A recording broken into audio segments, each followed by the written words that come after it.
Okay, ladies and gentlemen, we're here, we're live, and it's working.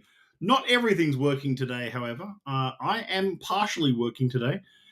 Some parts are working, some parts aren't. But thank you so much for tuning in. My name is Matt Bailey. I'm your director of the SMWS here in Australia, and I am so excited to do yet another virtual live stream for all of our guests and viewers who are tuning in live, who are tuning in after the fact.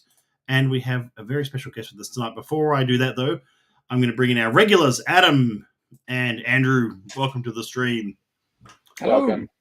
It's about mixing things up this month. And of course, that means our outturn, our January outturn is about mixing. It was called Mix It Up for outturn. There's the cover. Ewan looking deep into a sherry cask there.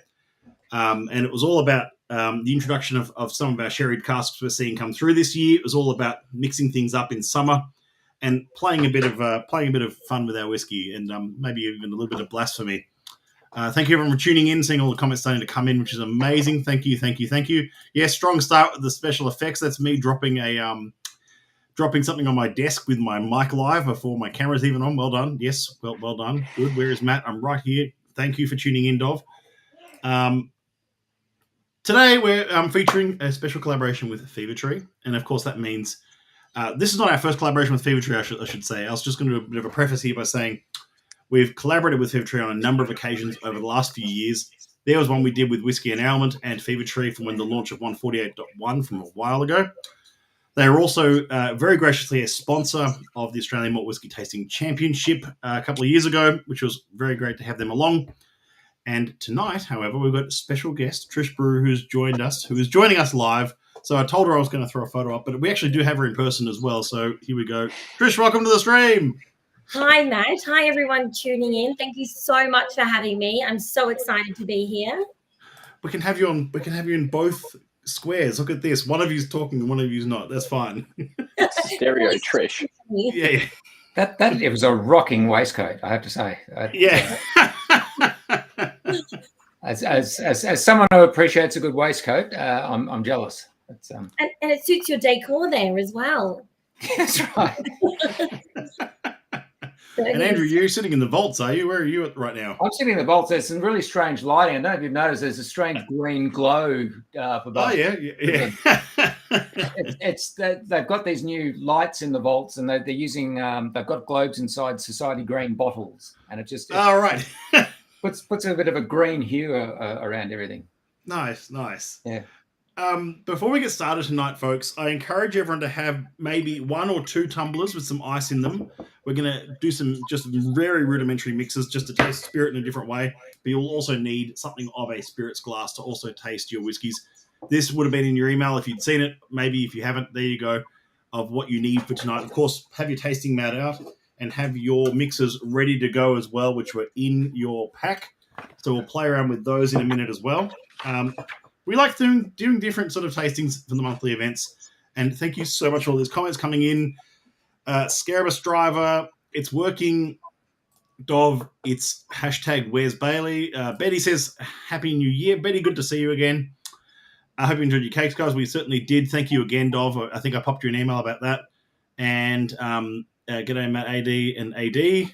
And HD Bailey, new resolution. Yeah, I told you it took me a few months, but we fixed the camera. It's okay. And Mark Teague's online as well. Hello to you, Mark. Oh, g'day, Mark. Oh, you're at the top there. You're first in. Yes, I just missed you. Good to see you. Mark doesn't say hello. He just sends the tumbler. We know he's there. So before your ice starts melting in this heat, how about we start with a whiskey? Well, actually, this is actually probably the first tasting. We're starting with a gin. So if we want to pour our Yearning for Bubbles, I'm going to bring that up on screen for us to see. There we go. So cask number GN 6.3. This is actually, I'm going to be honest, I'm a whiskey guy. I don't get excited by gin. There you go. But this distillery I do get excited by. So the clue is in the region. It's an Edinburgh gin. So let's try this. I'm going to pour the whole lot into one of my glasses with a big cube in it. Yearning for Bubbles. It's just waiting for tonic. It's just yearning for bubbles. It's waiting for tonic, this one. Yearning for bubbles. That's, I think that was Michael Jackson, wasn't it? What? We're 6 minutes in, Andrew. We're 6 minutes in. I mean, really. Some Anyway. will get it. Some will get it. By the way, Matt, I've just changed my background. I've run out of the vaults and I've just run up the road a bit and to a distillery in Edinburgh, you're just outside there. I can to a see. distillery in Edinburgh. It's a fascinating new distillery, this one. Again, we don't really talk distillery names in here. But Trish, what have you done? You've poured it into your spirits glass, have you? And you're going to just try it neat to start with, or? Absolutely. I think that's the best way to do it. Okay. And then from there, normally when I'm mixing, it's compare or contrast the flavors typically. But we do have the little black dress of tonic. So it's guaranteed to go with this one. And I'm sure even some of our whiskey fans have come across this one, particularly maybe in a couple of whiskey distilleries, as distillers actually like to mix that one with their whiskey, funnily enough. So good pairing. Yeah. I'm that's with you, Trish. And any time I'm presented with a gin, I always like to try it neat before adding the tonic. And this one's really interesting because unlike most gins that we taste, it's actually spent a year in wood. It's been matured in a cask, so you get that oak and wood influence playing on as well.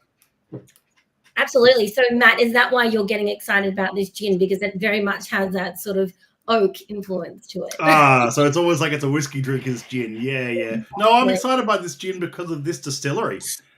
This is a very modern distillery in Edinburgh, basically in the CBD. And it's they're doing some really fascinating things with barley, with different makes, with different fermentations. And I've tried their new make. I've tried their work in progress whiskies and things like that, but I've not tried their gin. And so this is quite exciting to see what they're doing with other spirits at this distillery. Would it be out of place to share the connection between the distillery's owners and the society, Matt? Yeah, let's do it. Go for it. Oh, hey, guess what? The people who own this distillery are closely associated with the society. In fact, they run the Canadian branch. Yeah. Big shout out to the Carpenters. So I tried it neat, and I've tried it with a bit of the Fever Tree Mediterranean tonic water. So citrus and fresh, it says on the tonic water. And we're getting some of those notes even on this gin as well. So there's lots of citrus fruits on display, along with subtle spices would pair nicely with elderflower pressé. Hey, question for Trish. I love it when I go in and I see the whole Fever Tree lineup on the shelf. And I've often wondered, I've not sort of done a virtual of all the different tonics. And so tell us about the difference between Mediterranean tonic water and what you might just call your regular tonic. Such a great question. So Indian tonic is probably the first one that we launched, actually, which is based off a medicine, actually. So high in quinine, which is the bitter bark of a tree that hails from Peru originally. And the Indian tonic came about first because it was an anti-malarial prophylactic. And the term Indian tonic actually comes from these ingenious troops in British colonial India used to be given a daily ration of tonic, their malaria medicine. And it was so bitter from this bark, they didn't like the taste so much. So they would add gin to their tonic to help make the medicine go down. And that's the birth of the gin and tonic. And so Indian tonic is a style that pays homage to that sort of bitter medicine. So it's always going to be the most robust. And we use the botanicals in that one for all of our tonics. So the world's best cinchona bark, Mexican bitter orange oil, coriander seed, marigold flower is the base. But it is the most bitter. And then you look at the Mediterranean tonic, which is just so approachable. Even if you're not a tonic drinker, it'd be great to see what the crowd thinks here. This one we utilize a couple of extra botanicals like lemon thyme from Provence, rosemary from Spain, and half of that bitterness. So it should be just so light and bright and fresh. And like I said before, I call it the little black dress of mixes because it really does just go with everything. So hopefully it goes with this. I haven't had a sip yet. So what do you reckon about that one? I think it's remarkable. I think it goes really well together. Yeah. It's definitely a beautiful summer's day sipper, as Scarabus Driver just said.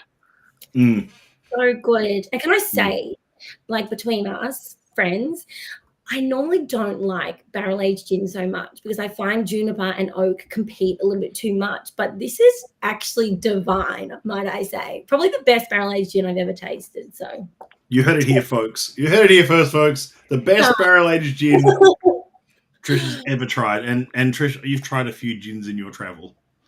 Quite a few. Yeah, I would say maybe in the thousands at this point. So like you for whiskey is me for gin. So this is super exciting. The mixture. So when would one go to get such a great gin? Oh, look at that. There's a QR on the screen right now. I'll even let it cover my face entirely. You are the QR code. I've become the QR code for this gin. It's on our website. It's in the Mix It Up section, which that QR leads to. And we've got bottles available of each of what you're tasting tonight. I just clicked on that, Matt, and it took me to your OnlyFans page. That was weird. We've gone from Michael Jackson to OnlyFans. Yeah, you're on a roll. You're on fire. Absolutely. It's been that kind of a day, mate. This is. I mean, you're running between distilleries, so. From the vaults to, I was about to say the name, but anyway, that's the way it goes. That was amazing. I'm with Trish. That's a great barrel aged gin. For me, it's not the best one I've ever had. I think something that was produced by our friend Mr. Duckett in Hobart would probably take that mantle for me. But boy, this is a close second. Yeah, it's a very good gin, and I'm actually with Trish. I'm not usually a fan of barrel aged gins either. I was gifted a bottle of a barrel aged gin a few years ago, and it put me off them completely. I normally like them, completely not near wood at all. But this one doesn't seem, the juniper doesn't seem to compete at all with that wood. So I quite like that. Absolutely. Like the subtle spice that comes through is just nice. It's what you think of when you hear about barrel aged gin. And I really love that you can actually experience it pleasantly in this one. So really great. And it works great with that tonic. I think Mediterranean tonic was a good pick for that one. I think what's interesting, the Society's now had a load of barrel aged gins that have all been bottled at about a year. Matt, I can't recall any that have gone beyond that. I don't think we've had any sort of 2-3-year-old. No, we've had a few. We've had a few that are before that though. We've had some which are like 3 and 6 months in wood, rather than a full year. But no, I think a year is the longest we've seen. You would assume the consensus being that beyond a year, something doesn't add up. The balance gets lost, and it's. I'd love to test it out. Exercise. Yeah, I'd love to test that out. I'd love to hear if there's any like gin distillers who've laid down. Juniper gin in a barrel for 3-5 years or something. It's probably an awful waste of wood and spirit doing so. It's worth a try though. Absolutely. Yeah, we love. So we as well. We absolutely love this gin. Yeah, good to hear. It's got the most extraordinary floral note to it that I can't even put my finger on it. But it's just it's like walking through being surrounded by baskets of potpourri, just throwing every sort of floral note at you in one go. Yeah, agree. It does say elderflower, and maybe it's just the power of persuasion, but I really do get elderflower when I smell this. Now, particularly with the tonic, it really opens it up. Definitely with that floral note, yeah. I'm just going to grab a couple of questions coming up, coming through. Sorry, Whiskey is My Jam asks, will we be seeing whiskey from this distillery in the near future from SMWS? In a nutshell, sort of not near, but yes, there is whiskey stocks laid down from this distillery, but nothing in the immediate bottling pipeline. So I think it just needs a lot more time to sit in the wood there. So maybe a year, maybe 2 years, maybe 5 years from now. I don't know. But another question coming from Corbin Mondi has SMWS bottled Navy strength gins before? That's a weird one, Corbin, because everything we bottle is cask strength. Like this one is being bottled at 49.6, which is the proof it's come out of the casket. I don't know what proof it's gone into the casket. I can't imagine it to be too much above that, to be honest. It may have gone into the casket even just 50 or 55 or something. It begs the question, but what defines Navy strength? Is that 55%? I think it's still 57.1. So we've had some higher proof gins than this. But it's if you're talking old Navy strength style, then yeah, I think we've had a couple. We still bottle at cask strength. We don't really go by the Navy strength, I think, designation per se. Still whiskey bottlers playing with a gin here, not really, Navy strength gin companies here. Not yet. It seems like you've got a few fans of this gin, so you never know. We're veering, Trish. We're veering hard, aren't we? Actually, a question for Trish from Darren here. He asks, How does she suggest we pick a particular flavour tonic to match with various gin flavours? Or is it more of a mix and match and personal choice? Does she have a method? A little bit of both. But yeah, I mean, like AD said before, I always like to try the gin neat, and then that kind of gives you a little bit of information about where you can go with the tonic. Because, a lot of the time on bottles, there might be a little bit of marketing attached. It might say it's one flavor, but it might not taste like that. So I really like to taste the spirit on its own first. And if it is, for example, a floral gin, like this one, it has a little bit of floral nature to it.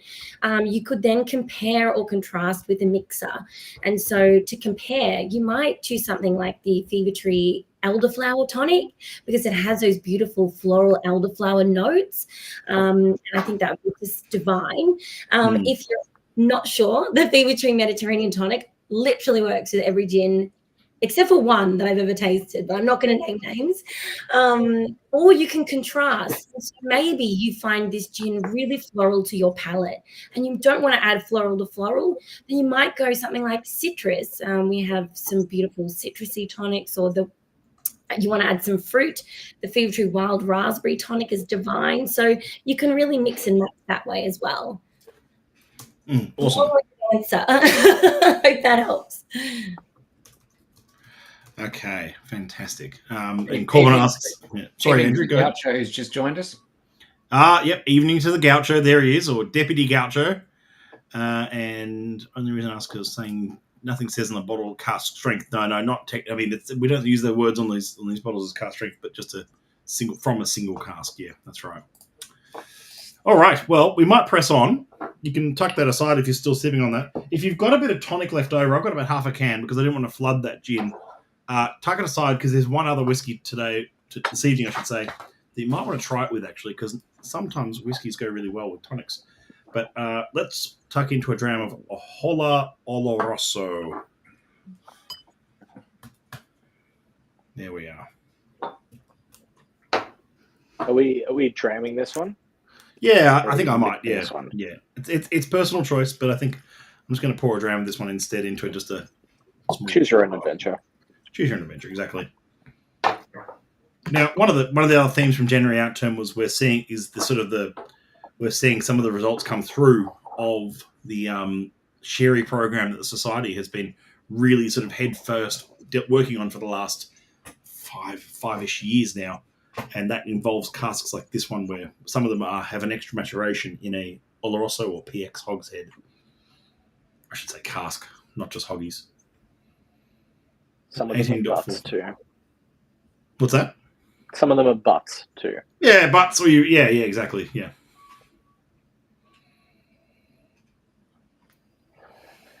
Ooh. 18.45. So we've seen 45 casks of this over the last 40-ish years. 202 bottles for the whole world, and then the deep dried fruits.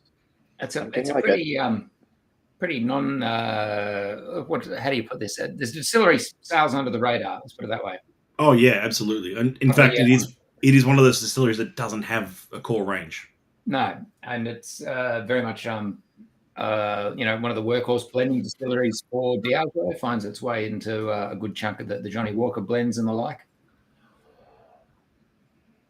I love that nose. I get that walnut, like it's really nutty for me, like baked ham and nuttiness sort of thing. I'm kind of getting like a really overly rich choc chip cookie cake. I think we're all in the same territory. I'm getting toasted pecans on a chocolate cake or something. Whew. It smells higher than 57.3 for some reason. I don't know. It smells really whiffy to me at the start. I think I might even add a bit of water to that, but it's got some nose prickle, that's for sure. Yeah. Hasn't even cracked the 60% though. No. That is an unusual sherried whiskey.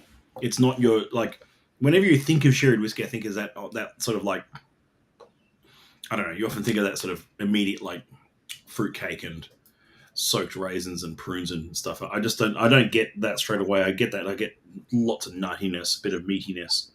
Well, to be fair, it's a finish. It's only spent 2.5, perhaps 3 years in in the sherry cask.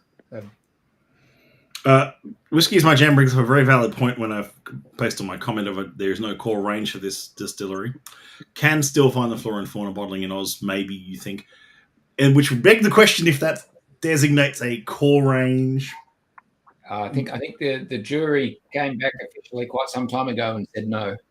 Yes. Sorry, Mark. Yeah, I mean it's the closest thing to a core range, isn't it? Though, because it's consistent. You know, some of the lines in some of the distilleries in that range featured for decades, and some have since dropped off. But it was they're always 43%, and you could always pick them up somewhere.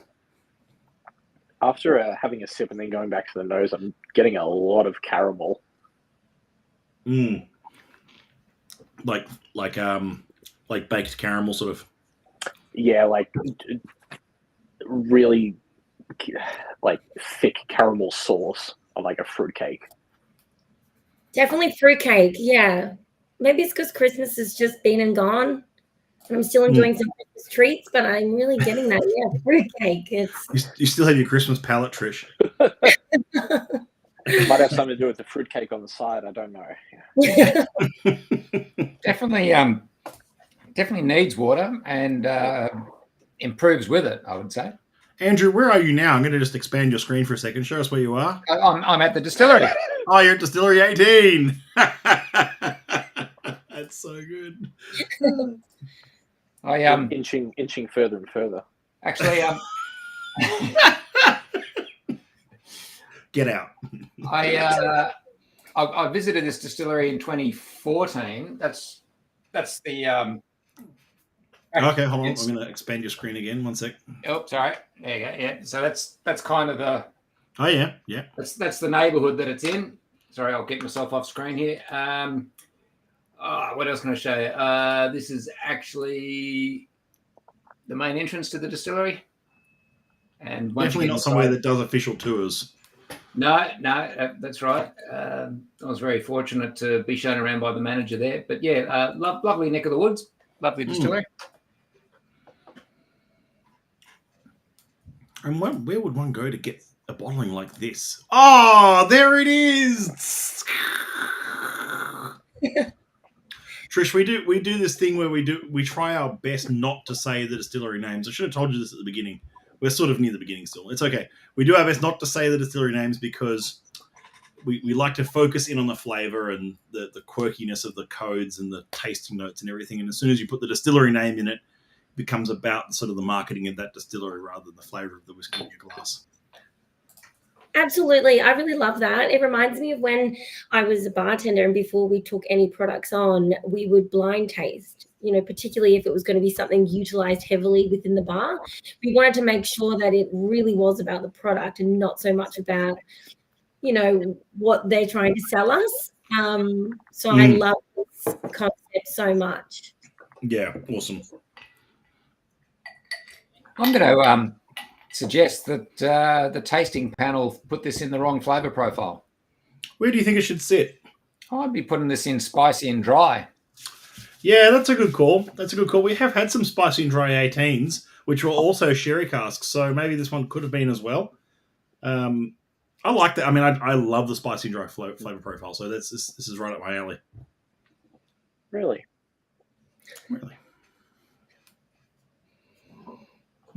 Lovely.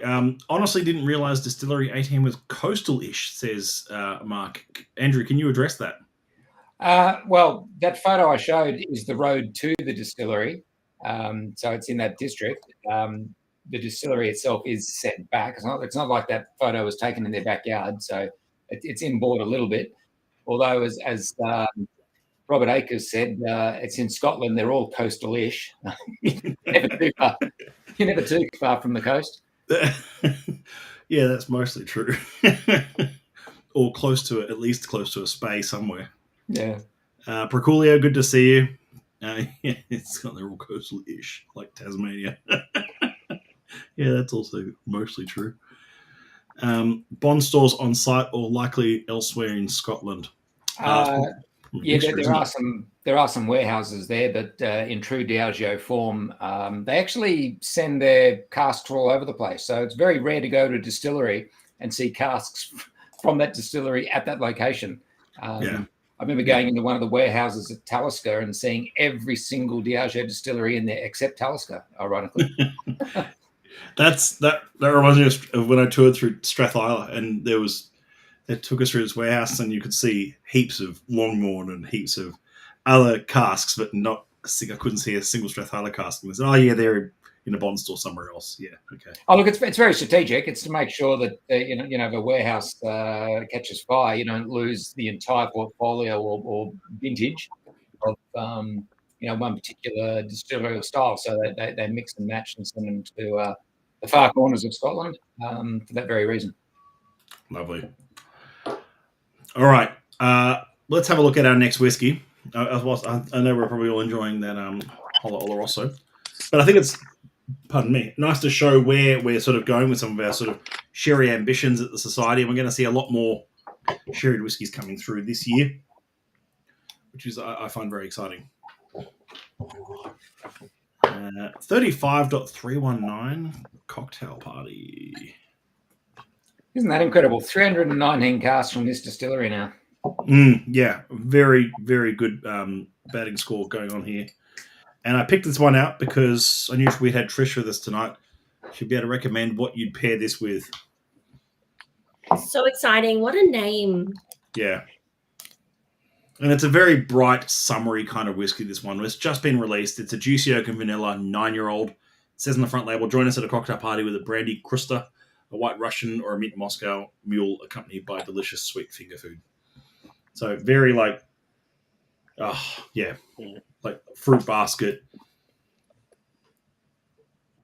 Very bright, lovely sort of like creamy vanilla wafer. I'm loving the nose on that. That is just a gorgeous Speyside nose. Isn't it? That's just remarkable.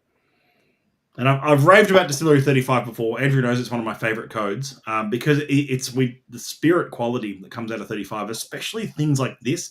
I love getting excited over things like, some 16-year-old first fill Chenin Blanc extra something, or Oloroso this or that. But when you get just a 9-10-year-old first fill or second fill bourbon barrel that just showcases the remarkable sort of like spirit quality going on here.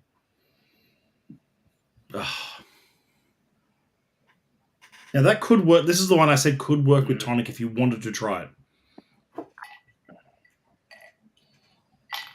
If anyone dares, that is. It's like a tropical shortbread. I'm going to try that with a dash of tonic. Oh.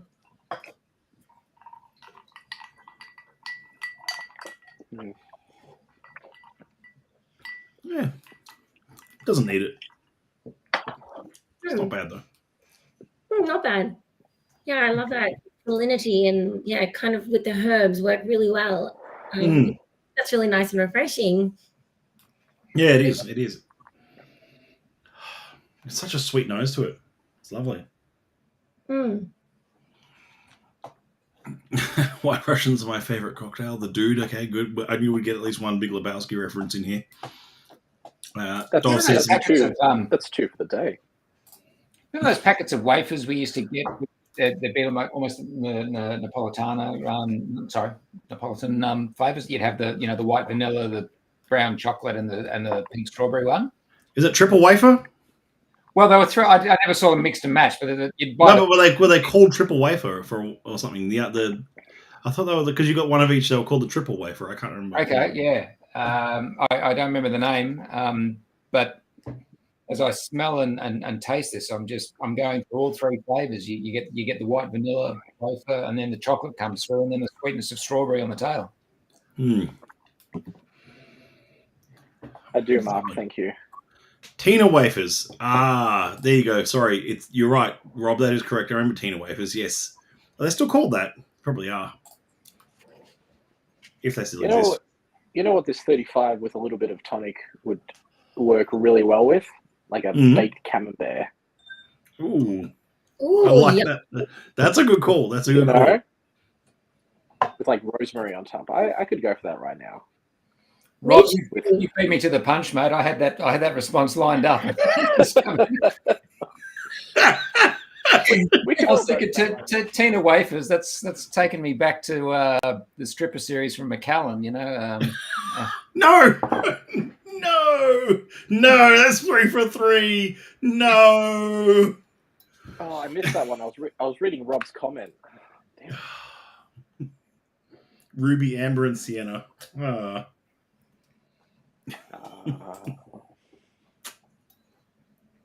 Simply the best Tina way.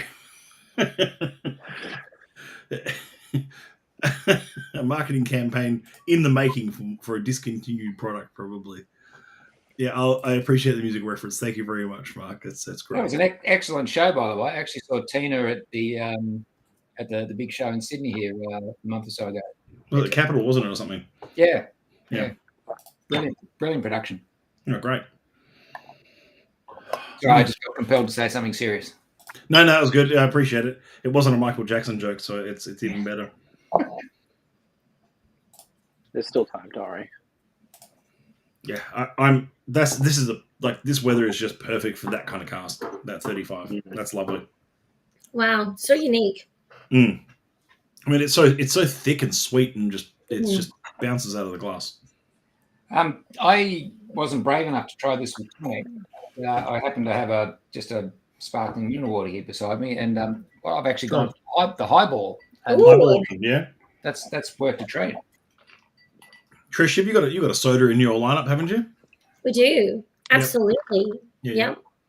And they were originally really talking about the water source, like when you go to a whiskey distillery, and they love to really protect their water sources. Very much the same. But we have reverse osmosis and great things like that available to us. So as you know, actually, we will be producing, excitingly, Fever Tree in Australia shortly, because you beat me to the punch. I was going to ask you about this. So production is moving local.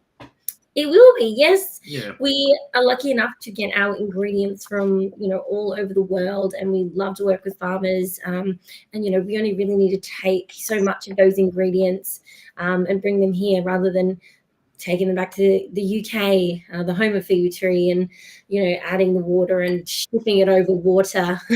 It's just all a bit ridiculous. So what did you say earlier today? Shipping water on water.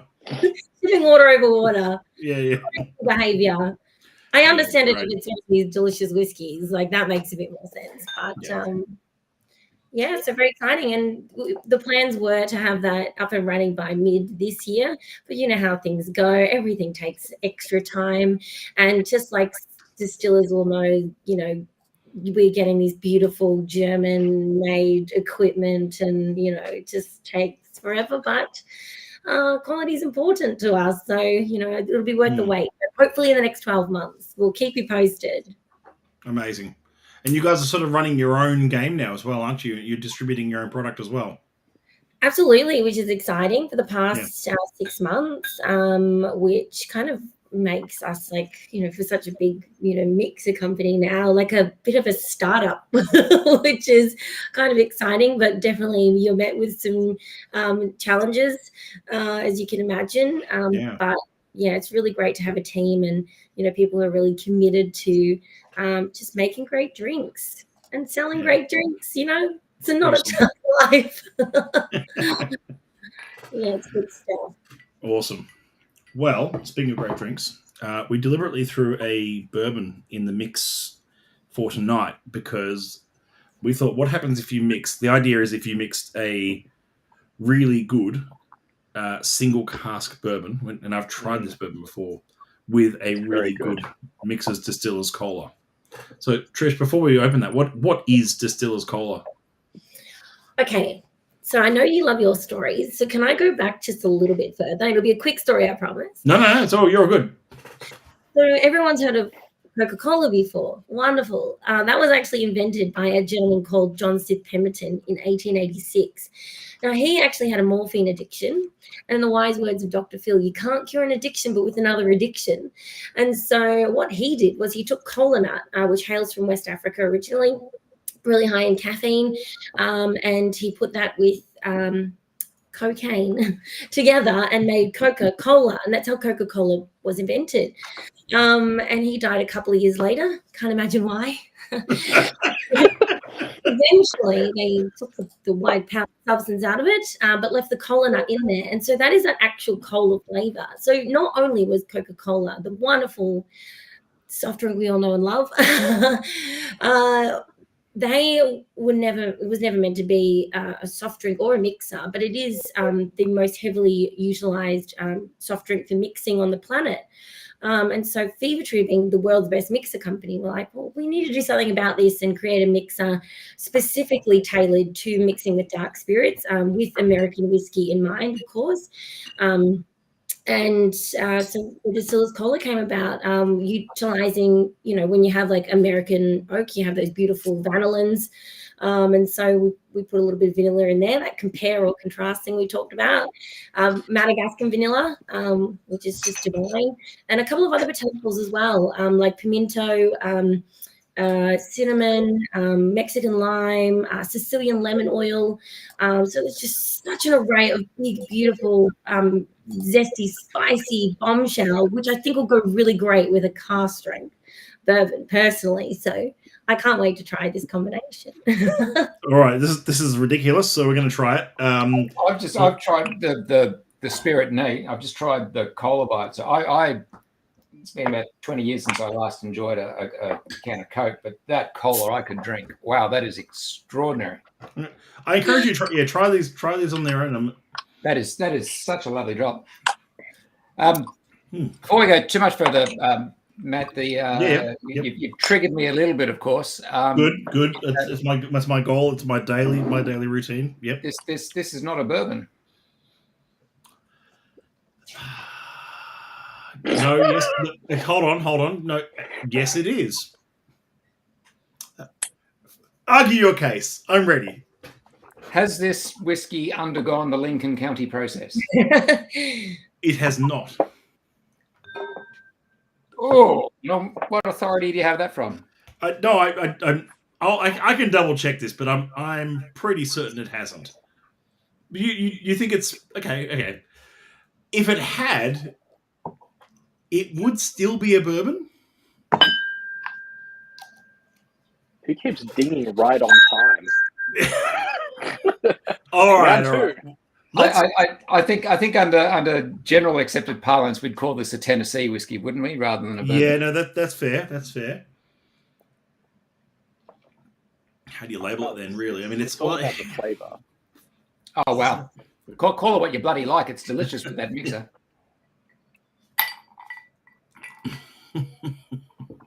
All right, I'm going to try this mixed. Here we go. Yeah, me too.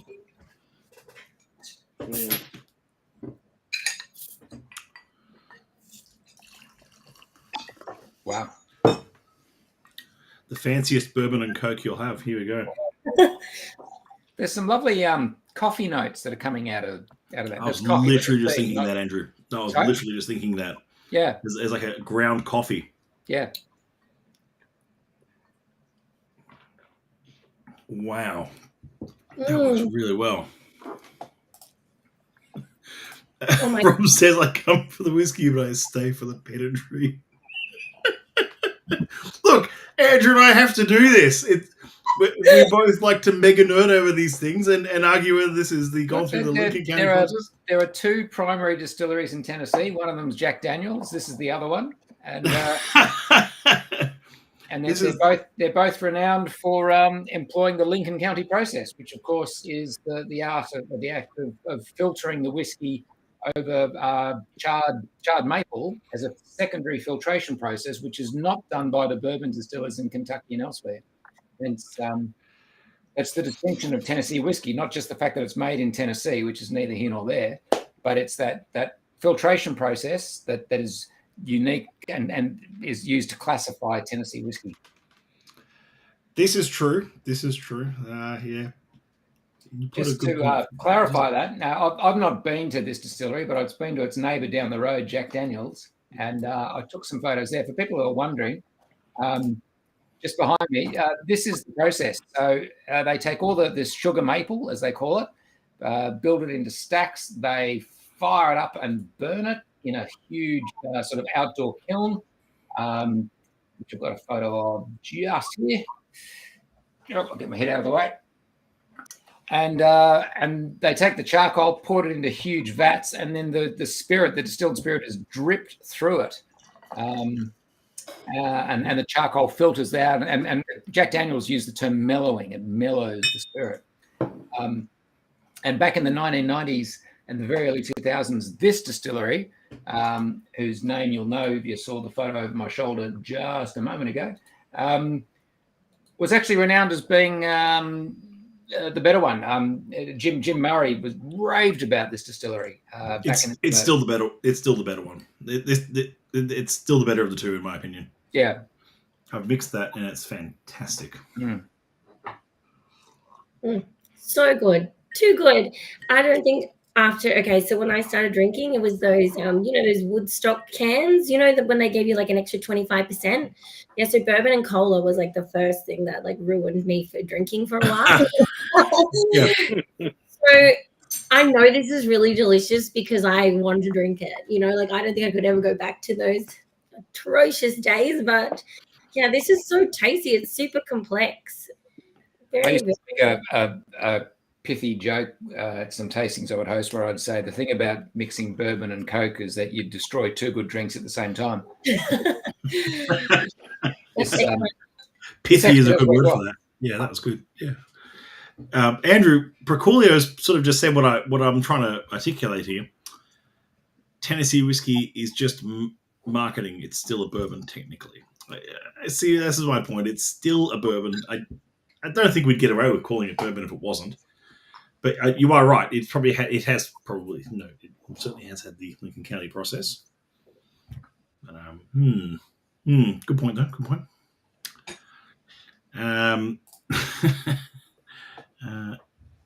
Yeah, it's a great comment here from Darren. The cola mixer is a great example of a great mixer. Stands up to the bourbon and enhances rather than just Coke. Yeah. Yeah, good call. Good call. So good. Yeah. And I think it would be really great, like if you do have like bourbon and, another brand of cola at home, to like really try them next to each other. It's really interesting to see. I find they're kind of like oil and water together, where it's not integrated. It's like two separate flavors competing. So it is, the synergy. Very good. Synergy. Yeah. Tell us about Caribbean cola nut.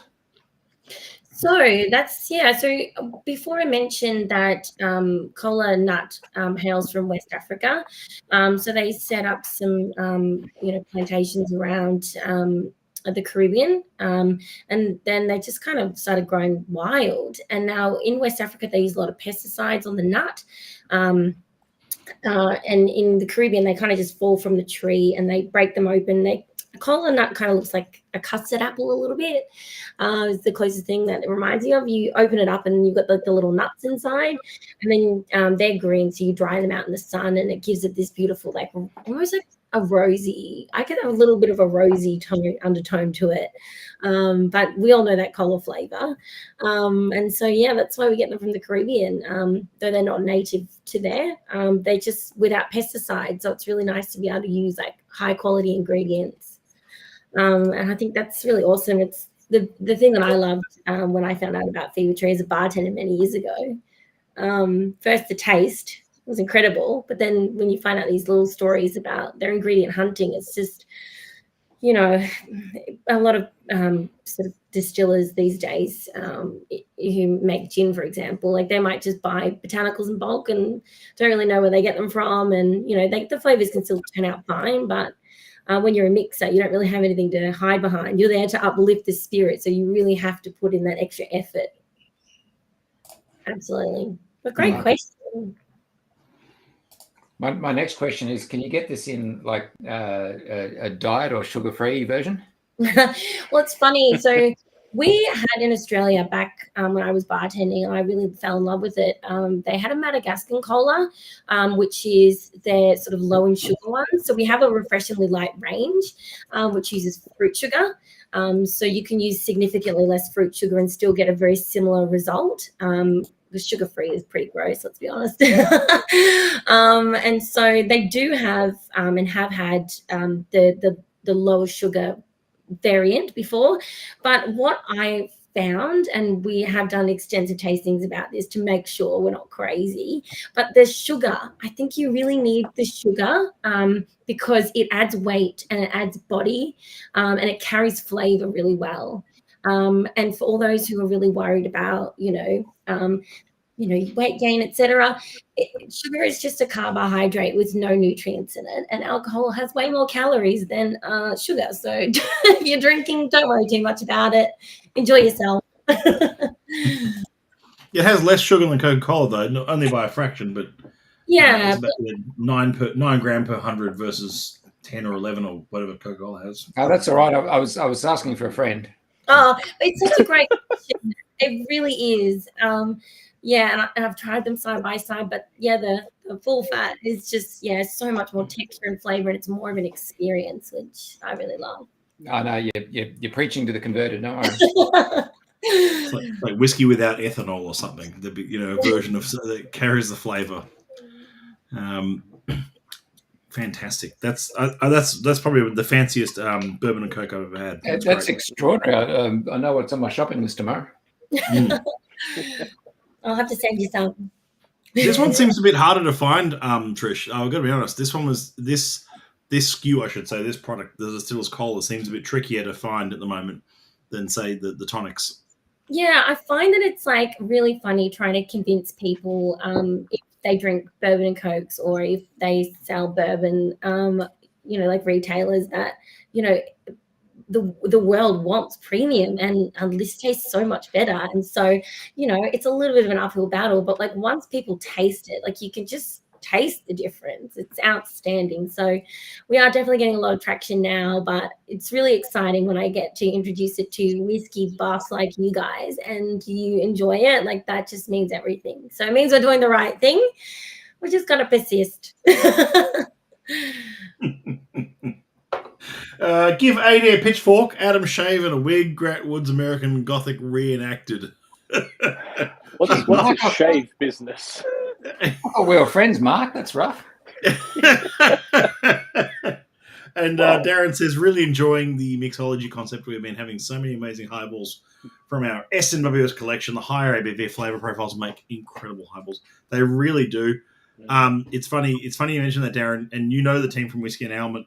They often have, especially in these months, SMWS peated, mainland peated, like 42s and 66s and 16s peated versions of those spirits as their knockoff highballs some nights, because they're just it just makes for great highball, especially when it's a bit warmer. Okay, fantastic. Well, that brings us on to, where are we up to? Number 5? 4. I mean, the last dram, which is a 4. Thank you, Adam. It's number 5, which is a number 4. How would we even get through this without you? You know what I mean? That was incredible. Thank you. That was great. You're just here for comedic relief. Yeah. Relief. The siren in the ha. Siren in the ha. All right. Here we go. Now, just let me just touch on this real quickly. Andrew probably has a really great backdrop to queue up for this one. Sorry. No pressure. No, well, jump on that. You're 4 for 5 at the moment. I mean, surely you've not forgotten about good old Orkney number 4. Thank you. 4.307. I just want to make a note. We did a video. Adam and I recorded a video just the other day. The other day. God, long days.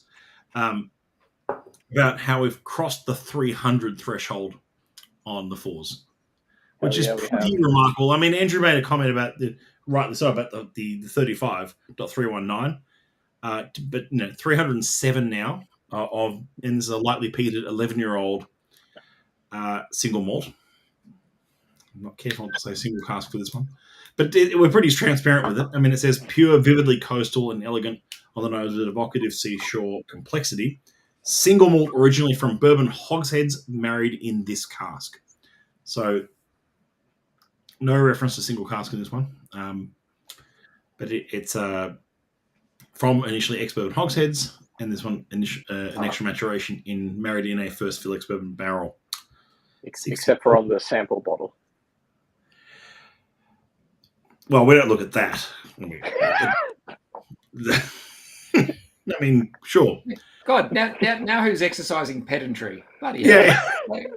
You know what? And yeah, I will take that one because that is entirely my fault. I proofed these labels. There you go. Thank you very much, Adam. No, Matt, it's the team. Okay, we're all one team. It's okay. Sure. No reference to single cask receipt having a cask number. Do you know? Despite having a cask number? No, look, Rob. I mean, it's finished in one barrel. I think it deserves it's a designation with a number rather than what do we say? No cask number. I mean, anyway. I think, Matt, you'd agree. Over the years, there was always this persona, reputation, theory that the Society's casks of Carlila were always amazing, consistent. That Society Carlilas were better than the special expressions. Mm. And I think, as much as all that is true, and I've been one of the great champions of that, you'd have to say Distillery 4 is up there as well. Yeah. The Society 4s have just been consistent over certainly my 20 years of involvement with the Society, coming up to 22 this year. It's these are just always amazing, and we had a bit of a drought there for a bit. We had a lot of 4s, and they disappeared for quite a while. And in relative terms, we've now had a bit of a glut. There's a lot of them coming in, and that's a good thing, not a bad thing. But I'm just nosing this and just getting huge memories of going to Orkney. I've been there many times. In fact, that's probably a little cue to change the background behind me. This is a bunch of Society members from Australia. This is a bunch I took to. That's actually from our 2011 tour, and we're on Orkney. This is at the Ring of Brogda, and we're all enjoying a good dram from this distillery before heading off to actually see it being made at the place. I can see. I can spot a Dick Bradley in the back there. Yeah, there you he can is. see Dick Bradley. You'll also spot a Rebecca Charlton and a Bruce Ferrier. Look at! I was about to say, is that Bruce? And he had bigger hair back then. I guess it was big. Everyone had big hair in the 80s. That's 80s. This was 2011, dude. I knew that to wind you up. It's okay. I'm just here to wind you up. It's okay. Just keep going. And here we are back at the distillery. So awesome. Just on your comment before, Andrew, you said we saw a lot of them for a long time, and then we had a bit of a drought, and now we're seeing a lot of them again. Is a perfect just how we've seen. I like to think every code, like a lot of codes we see, especially with high numbers, go through waves, and people say, there's too many 53s or there's too many 4s, and then we might go 2 years, 3 years without any. So it's enjoy those waves when they come through. You've got to ride them, because then it's you get these amazing 4s through like this one. And the second point I'll make about these most recent ones we're seeing, like these 4.300, 4.307, things like that, 4.304. I've just got this. I've tasted a bunch of them recently, and I think they've picked up this lovely farmyardy, wet hay, sort of horse mat, sort of farm stable sort of notes to them, which sometimes reminds me of. I was about to say the distillery's name. Sometimes reminds me of this Orkney spirit, but from yesteryear. It reminds me of sometimes of those bottles that you get to open from the 70s or 90s or something, and you go, it has this note to it. And some of these ones have reminded me of that flavor profile in a really good way, because it's the core range of this distillery went through a bit of a wave in terms of quality, I could say. Yeah, well, most waves come back up again, Matt. But, just drop the stream. We're done here. We're done. But the funny, it's worth. No, you make a really good point. And the thing is, this distillery I suppose is the right word to use, but it used to have an incredible reputation. You did. It was renowned as being the all-rounder. Michael Jackson used to wax lyrical about this distillery. It ticked all the boxes. It had a little bit of peat. It was great in a sherry cask. It had depth. It had body. It had floral notes. The barley and the sweetness came through. It was always a highly regarded, wonderful distillery. And every now and then you get a cask like this that just takes you back to those days when it was renowned for making great whiskey and not for telling Viking stories. Yeah. Yeah. I mean, everyone needs good storytelling, but this sort of. Trish, what do you think of this? What's your take on this whiskey? I think it's quite lovely, but you know what? And maybe it's my novice whiskey palate, but I almost get like I feel like sort of like medical medicinal sort of flavors on the palate, and it kind of reminds me of and it always, these flavors come from your childhood, right? But like, have you ever like chewed on a Band-Aid before? Like when you're like chewing it gives you that sort of like Band-Aid flavor, but in a really pleasant way. Yeah. Do you know what I mean? Yeah, no, I know exactly where you're going with that. I get that off quite a few Isla whiskies. I don't get that often from this, but I get where you're coming from.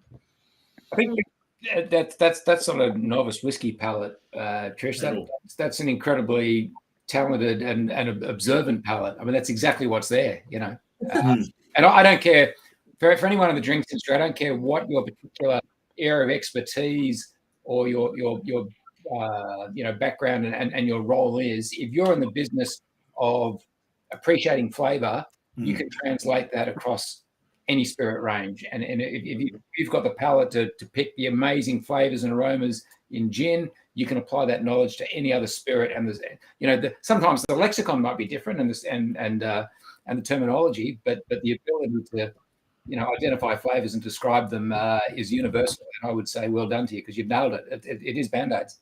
I'm glad it's not just me. I'm like, did you just? Yeah. Yeah, it's great. But I'm definitely sticking by that sort of like, wet horse blanket and hay bale stuff with going on with these, which I love at the moment. Like, and they've all been carrying that a bit. Darren says, for all the crap, OB4s, catch SMWS 4s are the perfect example of why all these clowns who want higher ABV and integrity should be joining up and getting exactly that. Couldn't agree more, Darren. And it's just spreading the good gospel of how good these casks are. Society 4s are so much better than any of the OBs, and Robin replies with just like the 3s. The 3s are, I'd say, that's even more polarity apart. That's an example of where the society casks are an order of magnitude wider. That's these days. What wind the clock back 20 years ago? Not so well, sure. exactly. Yeah, but that's these days. I mean, exactly. Would you mix this with the cola?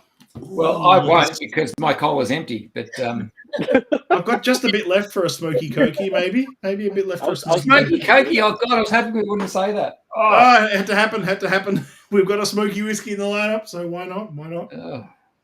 I personally wouldn't mix it with the cola, but obviously, like, whether you like it or you don't, you're right, because you're you, and how you drink it's a personal preference. I would love to see this one, as AD said before, in a highball with soda water, and our soda water is so carbonated. It's a delicate bead and would be really perfect to really enliven these beautiful flavors that are already in there. Fever Tree was kind of invented with the idea that we wanted to really elevate spirits in the best way possible, and we really don't want to overshadow anything. And I think there's just so many beautiful nuances in some of these whiskeys that you probably wouldn't want to add too much more flavor into them. No, that's a good call. I think this would make a great highball, but it could also just be enjoyed on its own neat. Pardon me. Exactly, Rob says, Darren. I want to thank everyone for tuning in tonight. This has been really great just to mix things up a bit, play with our summer casks. It's a good opportunity to do this in January when it's hot and you want a bit of a long drink, whether it be a super fancy bourbon and cola or perhaps even a society gin and tonic. And I really appreciate everyone who's tuned in tonight live. A big shout out for those who are still watching on our West Coast. I know many of you are going to watch this later because you don't tune in at 4 p.m. We're just where's the love? Where's the love? 4 p.m. Perfect time for knockoff drinks. But this is no, it's I really appreciate everyone tuning in and throwing all your comments in the stream. A huge shout out to Trish from Fever Tree. Thank you so much for joining us. And a huge shout out to Fever Tree in general for helping support this and make it happen. Dean Adams, Trish Brew, your whole team over at Fever Tree, I really appreciate all your support with the society over the years and for even just for virtual tastings like this. So thank you so much. I'd echo that. I think some of the events we've done with Fever Tree have been fantastic. So Trish, thank you so much for your support. Thank you so much for having me. And at Fever Tree, we always say that 3/4 of your drink is the mixer to mix it the best. And you guys are absolutely the best at what you do. So thank you so much for mixing with me today. Oh, that's great. Thank you, everyone who's throwing all the comments in and who've been watching along tonight as well. We wouldn't do these virtual live streams. We wouldn't do them if you guys weren't interested in tuning in and buying these packs and having a dram with us across the country. So that's all from us. This is Team SMWS. Thanks again to Trish. Thanks again to Adam. Thanks again to Andrew. Thank you, everyone, for tuning in, and we'll see you all soon. Bye for now. Bye for now.